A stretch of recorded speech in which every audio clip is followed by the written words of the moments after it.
আমরা এখন উপস্থিত হয়েছি নদিয়া জেলার রানাঘাট ভারতী উচ্চ মাধ্যমিক বিদ্যালয়ে, যেখানে সরস্বতী পুজো উপলক্ষে আয়োজন করা হয়েছে ফুড ফেস্টিভ্যালের। বিদ্যালয়ে শুধু এখন পড়াশোনা নয়, ছাত্রছাত্রী সহ তাদের পরিবার পরিজনেরাও এবার বিদ্যালয় প্রাঙ্গণে তুলে ধরেছেন তাদের প্রতিভা সমূহ। হ্যাঁ, এবার তারই নিদর্শন চোখে পড়লো রানাঘাট থানার অন্তর্গত ভারতী উচ্চ মাধ্যমিক বিদ্যালয়ে। আজ সরস্বতী পুজোর দিন গত 7 বছরের ন্যায় এবারও কিন্তু বিদ্যালয় প্রাঙ্গণ সেজে উঠেছে নানা ধরনের হাতের কাজে, আলোকসজ্জা ও রকমারি খাবারের স্টলে। এই ফুড ফেস্টিভ্যালকে সব খাদ্যমেলা থেকে আলাদা করে যে জিনিসটা, সেটা হলো এখানকার বিক্রেতারা হচ্ছে এই স্কুলের পড়ুয়া এবং তাদের পরিবার। বিদ্যালয়ের পড়ুয়ারা তাদের হাতের কাজ দিয়ে ফুটিয়ে তুলেছে প্যান্ডেলের চারপাশ, রয়েছে নিত্য নতুন থিমের সজ্জা এবং আরও একটা জিনিস চোখে পড়ার মতো, যা হলো গেটের শুরুতেই রানাঘাটের সেই ছোট্ট অস্মিকার জন্য করা হয়েছে সাহায্যের দানপাত্র। এই অভিনব উদ্যোগ দেখে সবাই আপ্লুত। আসুন জেনে নিই কি জানাচ্ছে এখানকার কর্মকর্তা তথা বাকিরা। আপনারা দেখতে পাচ্ছেন এই ভারতী স্কুলের যে প্রতিমা সাজানো হয়েছে, অপূর্ব সুন্দর কারুকার্য করে সাজানো হয়েছে। আপনারা দেখুন, এখানে যে স্টলগুলো দেখতে পাচ্ছেন, এখানে এনারা কেউই প্রকৃত অর্থে বিক্রেতা নয়। এখানে যে স্টুডেন্টরা পড়াশোনা করেন তাদের গার্জেন, বাবা মা এখানে স্টল দিয়েছে, দেখতে পাচ্ছেন। তো দেখুন। নমস্কার। এই যে ভারতী উচ্চ মাধ্যমিক বিদ্যালয় প্রতি বছরের ন্যায় এবারও ফুড ফেস্টিভ্যাল আয়োজন করা হয়েছে, তো এই বিষয়ে কিছু যদি তুই বল। আমি নমস্কার, আমি প্রিয়া সরকার, স্কুলের ছাত্রী। আমি মানে নতুন ছাত্রী, আমি ফুড স্টল দিয়েছি। আমার স্টলে আছে চিকেন পকোড়া, চিকেন পাও ভাজি, কাটলেট, ঘুগনি। মানুষের যে ফিডব্যাক সেটা কেমন, কি বলছো? ফিডব্যাক তো ভালোই আছে, এখনো তো কিছু বোঝা যাচ্ছে না, তবে ভালো হবে। আগামী দিনে বা আগামী বছর কি চিন্তা ভাবনা আছে তোমাদের এই ফুড ফেস্টিভ্যাল? আগে মানে অনেকটাই বড় হবে আশা করি। কোন ক্লাসে? ক্লাস 11।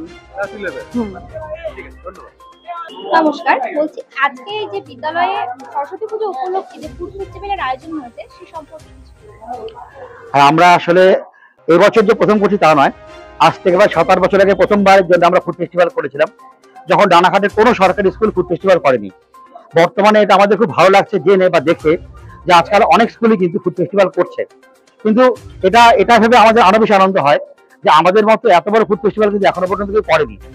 এবার আমাদের উদ্দেশ্য ছিল একটাই, সেটা হচ্ছে ছাত্রছাত্রীরা একটা ফুড ভালো হাইজিনিক খাবার পাক, সেই খাবারটা সবাই মিলে করবে, সবার সঙ্গে বিতরণ করবে, এই যে আনন্দ সবার সঙ্গে ভাগ বাটোয়ারা করে নেবে, এই যে ব্যাপারটা, এটা করার জন্য কিন্তু মূলত করা।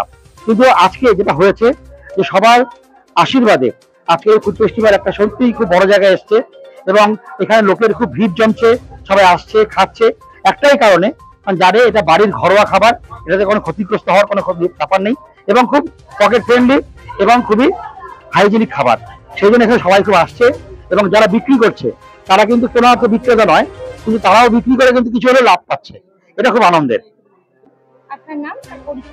আমি ডক্টর মৃন্ময় দে, আমি রানাঘাট ভারতী হাই স্কুলের HM কাম PIC।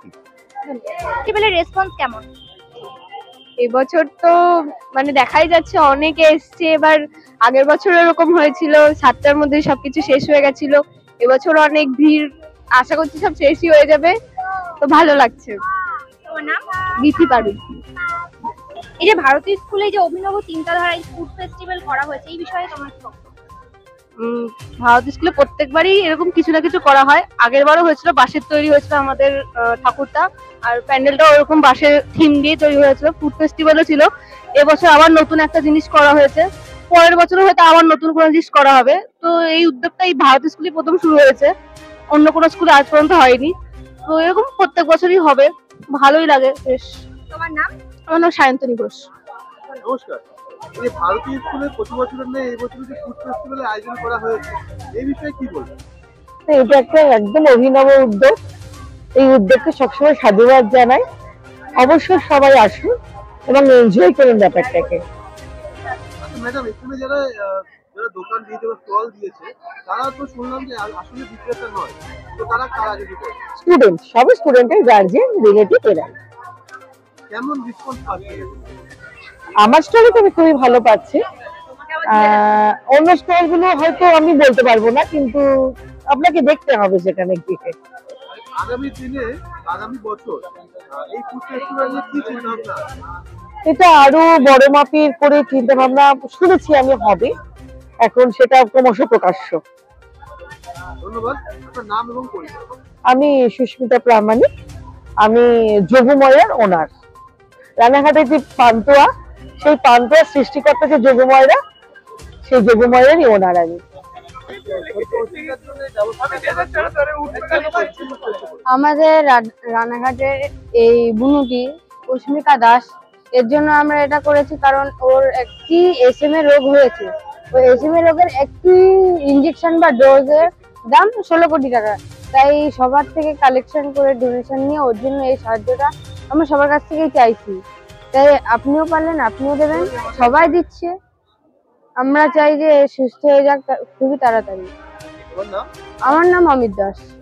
যাতে ওর শরীরটা একটু সুস্থ হয় এবং যে ওর ইনজেকশনটা সেটা 16 কোটি টাকা, এর জন্য আমরা জায়গায় জায়গায় চেষ্টা করছি যে পয়সাটা জোগাড় হয় এবং অনেকে সাহায্য করেছে সকাল থেকে। এর জন্য আমরা এখনো করছি কি আর কয়েকটা টাকা যদি জোগাড় হয় তাহলে ওরই ভালো হবে। এটা কোথায় করেছো তোমরা? এটা আমরা ভারতী উচ্চ মাধ্যমিক বিদ্যালয়ের ঠিক সামনে গেটের কাছে করেছি। তোমার নাম? আমার নাম আরমান দফাদার।